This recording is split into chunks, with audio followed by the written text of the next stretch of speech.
ஒரு அடர்ந்த காட்டில் ஒரு அழகான குளம் இருந்ததாம். அந்த குளத்துக்கு நடுவில் 2 பேய் சகோதரிகள் இதுவரை காலமும் தாங்கள் பேயாயிருந்து நிறைய பாவம் பண்ணிவிட்டார்கள். இறைவனை போய் சரணடைய வேண்டும்னு சொல்லி முடிவெடுத்தார்களா. தாங்கள் இந்த குளத்தில் ஒரு தங்க தாமரையாக மாறி யார் என்ன கேட்டாலும் அவர்களுக்கு உதவி செய்து கொடுத்து அதன் மூலமாக கடவுளை சென்று அடைவோம் என்று சொல்லி முடிவெடுத்தார்களா. ஆனால் எவராவது எங்களை தவறான வழிக்கு பயன்படுத்தினா நாங்கள் அவர்களை கொன்று விடுவோம் என்று சொல்லி முடிவெடுத்தார்களா. இது நேரத்தில் அவர்கள் தாமரையாகவும் மாறி குளத்தில் அழகாக காட்சியளித்து கொண்டிருந்தார்களாம். அன்றொரு நாள் ஒரு அழகான காலை வேளையில் அந்த காட்டில் வசித்து வந்த குமார் என்பவன் தன்னுடைய பிள்ளைகளுக்காக உணவு சேகரிக்கவும் வேட்டையாடவும் அந்த குளத்தின் வழியே நடந்து போனானாம்.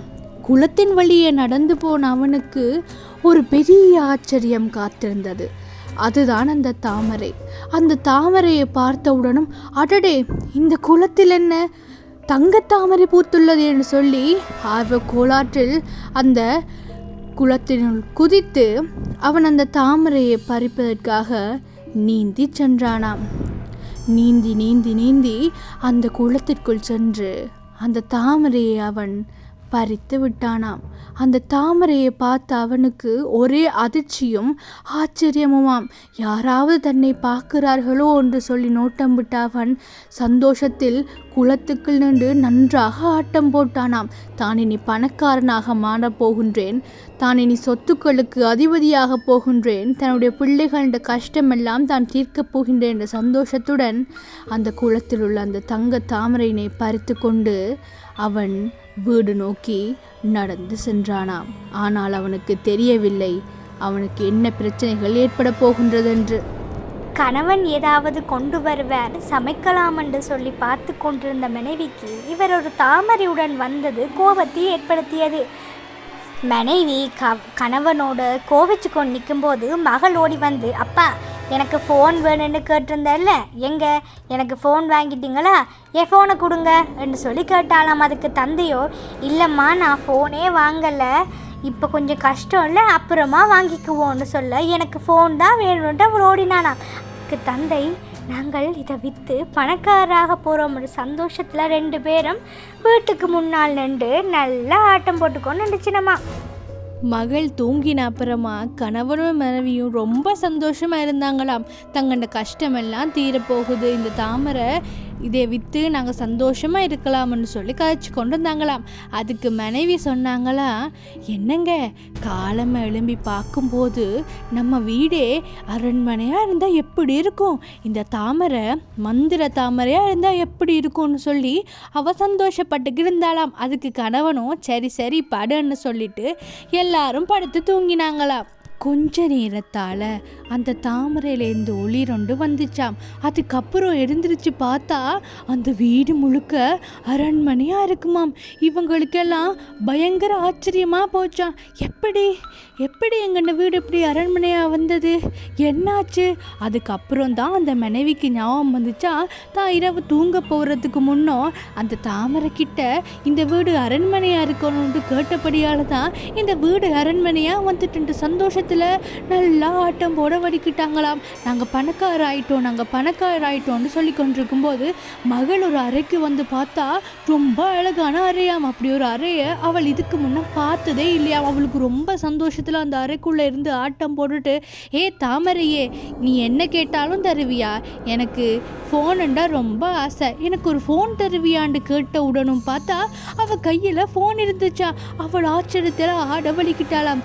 ஜாலி ஜாலி, இந்த ஆசை எல்லாமே நிறைவேற போகுது, நாங்கள் இனிமேல் பணக்காரராக போகிறோம், நான் நிறைய எல்லாம் ஆசைப்படுவேன், நாங்கள் இனிமேல் இந்த காட்டுக்குள்ளேயே ராஜ குடும்பமாக வாழ போகிறோன்ற சந்தோஷத்தில் ஆடிக்கொண்டிருக்கும் போது இங்கால பார்த்தா அவங்க அம்மா கையிலையும் ஃபோன் இருந்துச்சா.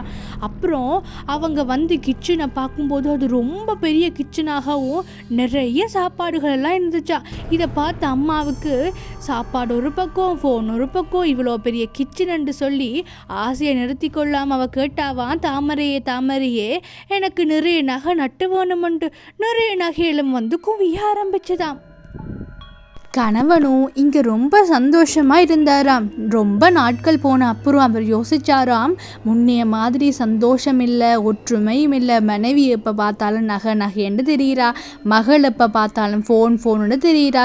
தான் என்ன பண்ணுறேன்னு யோசிச்ச அவருக்கு இந்த சொத்துக்களை எல்லாம் இல்லாதவர்களுக்கு பகிர்ந்து கொடுக்க யோசிச்சாராம்.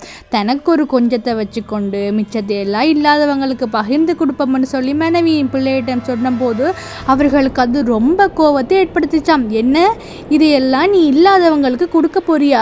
பைத்தியமா, நீ என்ன பேசுற? எங்களுக்கு இதெல்லாம் கிடைக்கிறதுக்கு எவ்வளவு கஷ்டப்பட்ட நாங்கள், லூசு மாதிரி நீ இப்படி பேசுறியே. ச்சே, எனக்கு உன்னை பிடிக்கல. இருக்கும்போது தான் ஒழுங்காக எங்களுக்கு சாப்பாடு தரல. உன்னால் உருப்படியாக நடந்த ஒரு காரியம் அந்த தாமரை கிடைச்சதுதான்.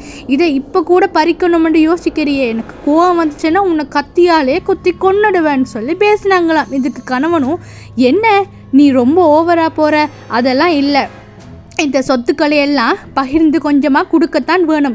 எல்லாத்தையும் நாம் வச்சுருந்து என்ன பண்ணுறது, இதெல்லாம் கொடுக்கத்தான் வேணும் என்று சொன்ன உடனும் மனைவிக்கும் மகளுக்கும் கோவம் வந்துச்சாம். மனைவி கணவனண்டு கூட பார்க்காம கத்தி எடுத்து அவனை குத்த ஆரம்பிச்சாலாம்.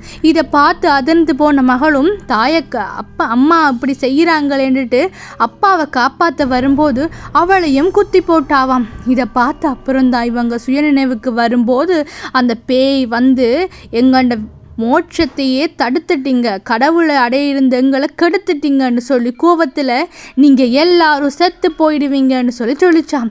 எல்லாரும் அந்த அரண்மனையிலேயே செத்து போயிட்டாங்களாம்.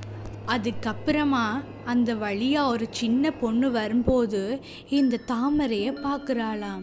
இதுக்கப்புறம் என்ன நடந்ததுன்னு சொல்லி நீங்கள் தெரிஞ்சுக்கணும்னா சேனலை சப்ஸ்கிரைப் பண்ணுங்கள். பார்ட் 2 வீடியோக்காக காத்திருங்க.